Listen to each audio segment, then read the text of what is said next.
The accused, Zeb Zubair Ansari, age 31, followed a calculated post-attack pattern. According to officials, Ansari allegedly returned to his residence after carrying out the assault instead of fleeing the area. He appeared to be preparing for further action when police tracked him down and arrested him from his residence within hours of the incident. It is being reported that at his residence, Ansari allegedly washed the knife used in the crime, changed out of his blood-stained clothes and wore black attire.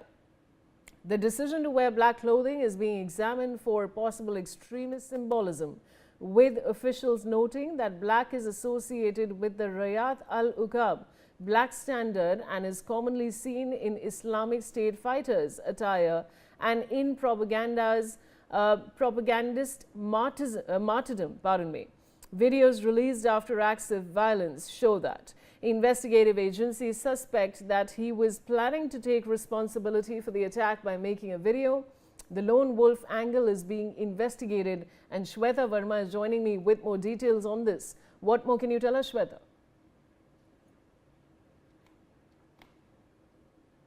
Vaishali, startling revelations have surfaced as far as Zeb Ansari's case is concerned. Now remember, Zeb Ansari, 31-year-old male hailing from Mumbai Mira Road, stabbed two security guards after they failed to recite Kalma, the doctrines of Islam.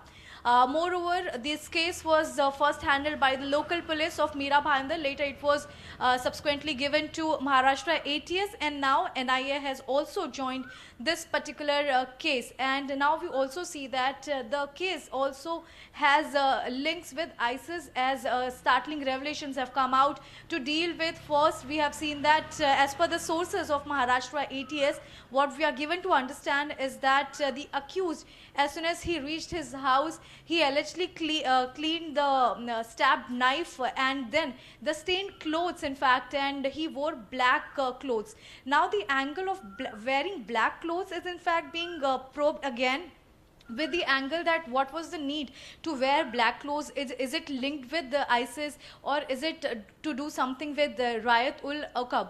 Now it is also being checked that was the accused also preparing to make a video to post, and then as the electronic evidences that has been seized by the from the house of the accused has been handed over to Maharashtra ATS. But as the local police seized the electronic evidences, what we are given to understand is that the mobile devices were formatted and the laptop also was in a way formatted, so that the links of the dark web could not be attained by the police initially.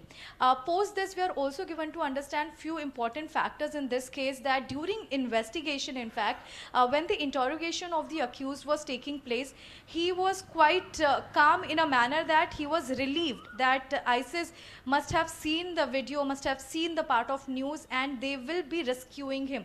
So this is the information what we are given to understand through our sources in ATS, and it's also been seen that the kind of composed behavior he was showing seems to be a relaxing one, as he in his mind thought that as what act he has done is something right to do in his case. Post this, we have seen that NIA also probing the case. More important facts would be emerging out, but as far as Zeb Ansari is concerned, he is under Shweta, stay on with me. I'll come back to you now. In the investigation, the authorities stated that digital evidence was erased before arrest.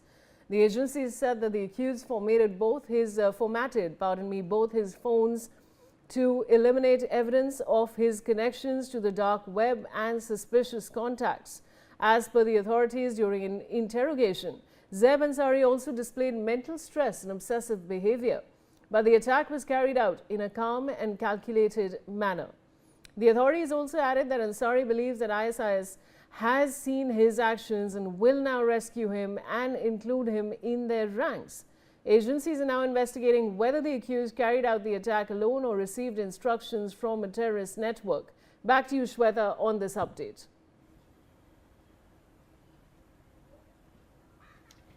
Well, absolutely, Vaishali. In fact, one more important point that is emerging is how quickly and how in a very calculative manner, in fact, he had formatted the mobile devices so that initially when police starts their probe, they cannot get the links, or you talk about the dark web history or anything in that manner.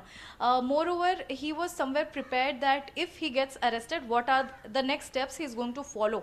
Additionally, what also we are learning is that during the interrogation part, as you have mentioned, he had shown some behavior that was not really well to do, but again, when it comes to his mindset, it was somewhere revealing the dark truth about his confidence in ISIS, that they might rescue him, and whatever he has done is right as per the act. And also, if we just speak about Zeb Ansari, we have seen that earlier also this particular ISIS angle is being probed due to the fact that he was actually seeing the videos of radicalization and all these videos, whether he was getting influenced by them or not. And this is an important point, in fact, what ATS as well as NIA is probing, that what actually made the person who lived in US for 20 long years to have inclination towards ISIS, and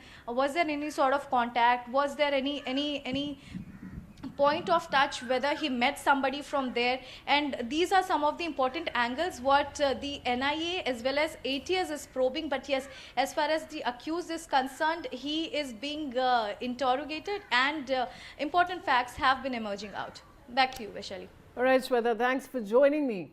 Now, beginning